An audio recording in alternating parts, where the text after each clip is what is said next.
Alright, this week we're talking about human evolution, what a hominin is, and pre-Australopithecines. I'm going to review a little bit of your reading, talking about what a hominin is. Let's start with just a few concepts. One, hominid is having a complex material culture, which can get very, very detailed in its description as what and how we define complexity, and we're not going to get into that today. We also have larger brain sizes. Now, larger brain size, what I mean by this is larger brain to body size ratio.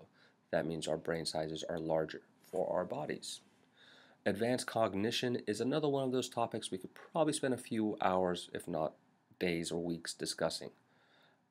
We are just going to leave it at advanced cognition for right now and get back to this later on in the semester. We're going to spend a little bit of time with today is going to be non-honing chewing and bipedalism. Bipedality and the morphological shifts our bodies have experienced in order to allow us to become efficient at bipedal movement or movement on two legs. So today we're going to be looking at the vertebral column, the pelvis, the leg, the foot, and the arm. So let's go ahead and start with the spine. The spine, as you have read in your books, in our bodies is S-shaped as opposed to quadrupeds, which is C-shaped. Now, for the reason our spines are S-shaped, what it helps us with is one, aligning the center of gravity, and two, with the distribution of our weight. It allows for weight to be distributed a little bit more evenly throughout this spinal column. It also basically acts as a coil, so it helps as a shock absorber as we're walking on two legs. Also, because there's more weight at the bottom of the spine than the top of the spine, we see that the spine increases in size as it goes down. All right, the skull. The position of the foramen magnum is shifted for our efficient bipedal movement. We have what we call a centrally located foramen magnum. Foramen magnum being this hole that your spine attaches to and where all the wiring in your brain comes out. In quadrupeds, we see the foramen magnums a little further back. This allows us to be able to see in front of us when we're walking on two legs, and the same for quadrupeds. It attaches further back on the head, allowing them to see in front as they walk on two legs. Another interesting morphology in our skull is called the nuchal plane. This is this bony area in the back of your skull that neck muscles attach. And what happens with the nuchal plane is that morphology in a biped is different than that of a quadruped. There's more on this in the article that I have posted for this week's reading. All right, let's look at the pelvis. Several different morphological shifts in the pelvis have occurred in us being able to walk on two legs versus quadrupeds.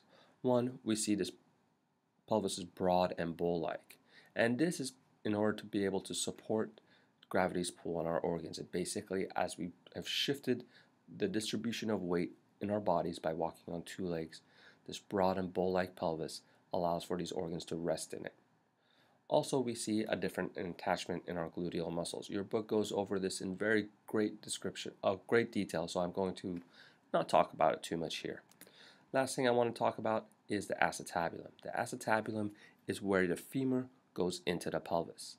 This acetabulum has shifted locations because of this flat and bowl-like orientation, bringing it a little bit more front and center, allowing for your feet to fall underneath you.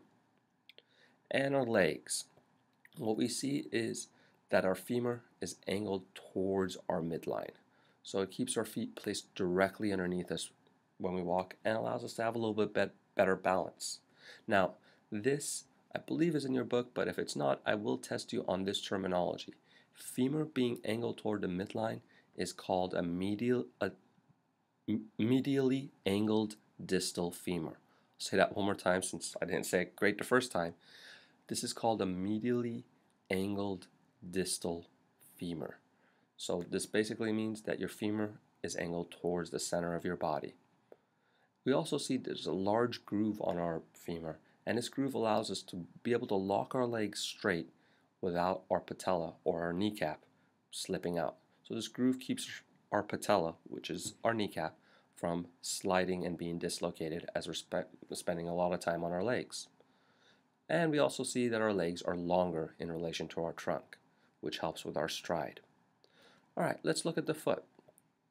In the foot, we see an increased robustness in our big toe as well as our heel. And the reason that we see this is because these are two primary points of impact. If you think about the way you walk, you land on your heel and you push off with your big toe. So robusticity in these two regions of the foot are rather important. Also, we see arches that act as shock absorbers. So all this weight coming down on top of our leg is absorbed through the arches in our feet. And the last thing I want to point out is the talus. The talus is this tiny bone right in here that your tibia or your shin bone rests on top of. Now, in quadrupeds, this is tiny and pinched. In bipeds, or us, it is broad and platform-like. Last thing I want to talk about is our arm.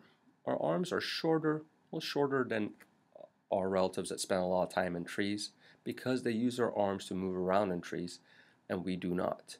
For this reason also we see less muscle mass, as well as shortened fingers. Our fingers are not long and curved.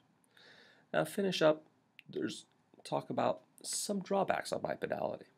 Because of the shifting of the acetabulum that I talked about earlier, we actually see a narrowing of the birth canal. And this is a problem since we have increased our cranial capacity. We have bigger heads. And despite that groove on our femur that helps that patella or that kneecap stay in place, we do run into knee problems, as well as other points that take a lot of pressure from walking on two legs, such as our backs or our hips. Unfortunately, a majority of people develop either knee problems, back problems, and hip problems, if not all three. So then why did we become bipeds? Well, your book describes several theories put forward into why and what adaptive pressures help with bipedality.